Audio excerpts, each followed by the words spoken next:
आज आप द्रौपदी चीरहरण का केस स्टडी समझते हैं। आप सभी लोगों का बहुत धन्यवाद पहले केस स्टडी को बहुत प्यार देने के लिए। केस स्टडी को ध्यान से और पूरा सुने समझे। महाभारत भारतीय संस्कृति का सबसे बड़ा महाकाव्य है, जिसमें जीवन के हर पक्ष का वर्णन है। इसमें धर्म, न्याय, राजनीति, नीति, युद्ध, शांति, कर्तव्य और मानव संबंधों के गहरे प्रश्न उठाए गए हैं। महाभारत केवल युद्ध कथा नहीं है, बल्कि यह मानव सभ्यता का आईना है। हमें इस कथा से बहुत कुछ सीखने को मिलेगा। महाभारत में कई घटनाएं ऐसी हैं जिन्होंने न केवल तत्कालीन समय को प्रभावित किया, बल्कि आज के कलयुग समाज को शिक्षा देती रही हैं। उन्हीं में से सबसे महत्वपूर्ण और संवेदनशील घटना है द्रौपदी चीरहरण है।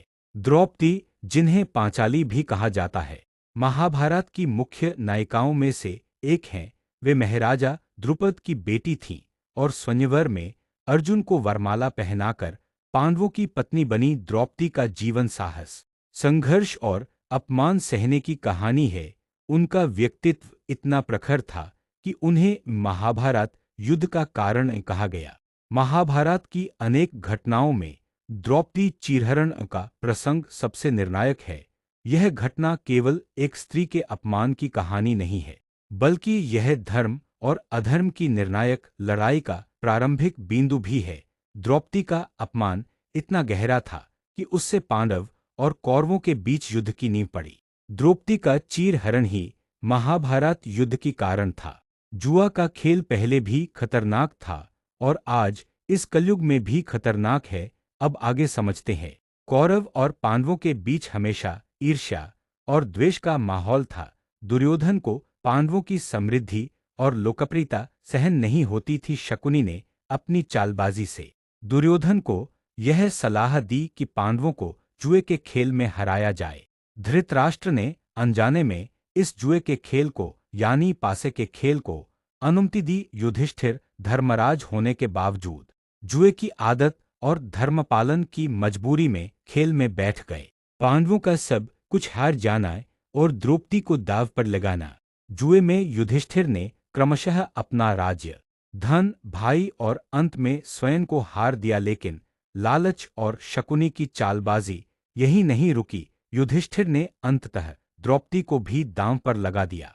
यह प्रश्न उठता है कि जब स्वयं युधिष्ठिर पहले ही दास बन चुके थे, तो उन्हें द्रौपदी को दांव पर लगाने का कोई अधिकार था या नहीं। यही वह नैतिक और कानूनी विवाद है जो महाभारत के इस प्रसंग को केस स्टडी का रूप देता है। जब युधिष्ठिर ने द्रौपदी को दांव पर हार दिया, तो दुर्योधन ने तुरंत द्रौपदी को दरबार में बुलाने का आदेश दिया। दुर्योधन ने दुशासन से कहा कि द्रौपदी को खींचकर सभा में लाओ। यहाँ से महाभारत का सबसे दुखद और नाटकीय प्रसंग प्रारंभ होता है। जब युधिष्ठिर द्रौपदी को दांव पर हार गए, तब दुर्योधन ने अपने भाई दुशासन को आदेश दिया कि द्रौपदी को दरबार में लाया जाए। दुशासन ने बिना सम्मान और मर्यादा का ध्यान किए द्रौपदी को बाल पकड़कर और खींचते हुए सभा में लाया। उस समय द्रौपदी रजस्वला यानी पीरियड में थीं और केवल एक वस्त्र पहने थीं। वह रोती हुई, विवश और क्रोधित स्वर में दरबार में पहुंची। दरबार में प्रवेश करते ही द्रौपदी ने सबसे पहला प्रश्न उठाया।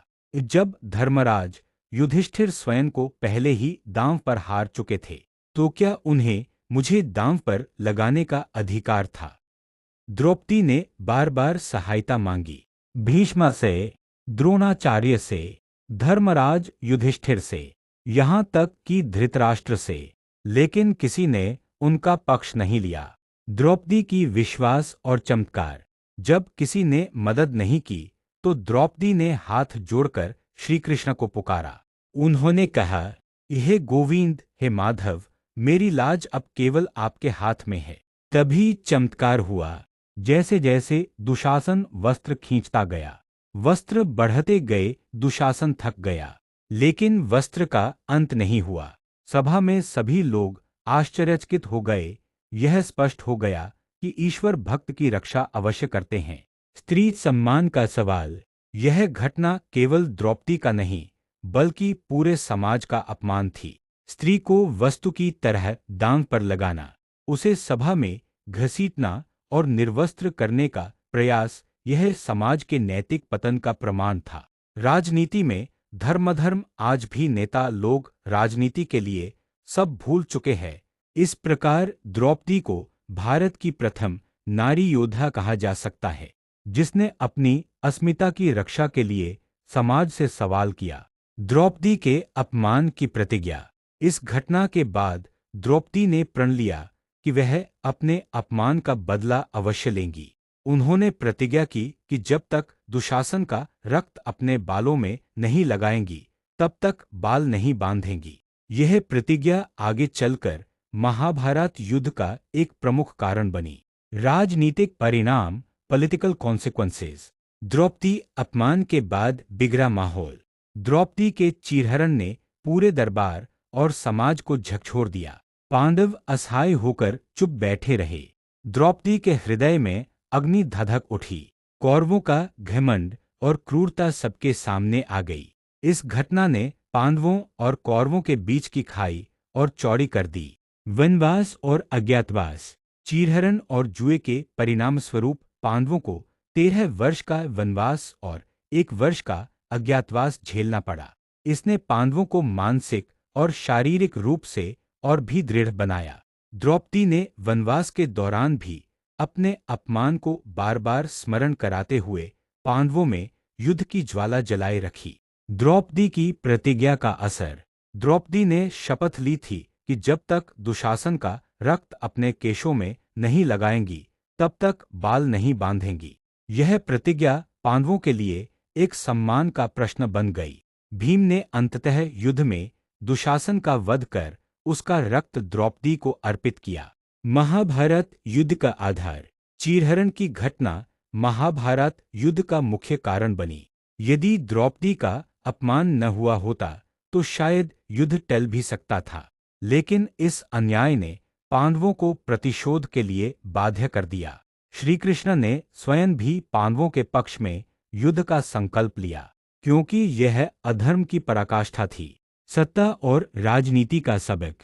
इस घटना ने दिखा दिया कि जब सत्ता के लालच में धर्म की सीमाएं टूटती हैं, तो राजनीति विनाशकारी युद्ध का रूप ले लेती है। कौरवों का अन्याय और पांडवों का मौन अंततः पूरे भारतवर्ष को भीषण युद्ध की आग में झोंक देता है। आध्यात्मिक और धार्मिक संदेश, स्पिरिचुअल लेसन्स। भगवान श्री कृष्ण का हस्तक्षेप। जब द्रौपदी ने सब ओर से निराश होकर श्री कृष्ण को पुकारा, तभी उनकी रक्षा हुई। यह घटना स्पष्ट करती है कि ईश्वर सदैव भक्त की पुकार सुनते हैं। सच्चे संकट में जब कोई नहीं बचाता, तो भगवान स्वयं रक्षा करते हैं। भक्ति और आस्था का महत्व। द्रौपदी का चमत्कार उनकी पूर्ण आस्था का परिणाम था। उन्होंने अपनी सारी आशाएं मनुष्य से हटाकर ईश्वर पर टिका दी। यह दिखाता है कि कठिनतम परिस्थितियों में भी भक्ति ही अंतिम शरण है। धर्म की रक्षा। द्रौपदी का अपमान केवल स्त्री का नहीं, बल्कि पूरे धर्म का अपमान था। जब धर्म संकट में पड़ा, तब भगवान को अवतार लेना पड़ा। यह प्रसंग गीता के उपदेश की पृष्ठभूमि तैयार करता है। यदा यदा ही धर्मस्य ग्लानिर्भवति भारत। स्त्री की गरिमा का धार्मिक संदेश।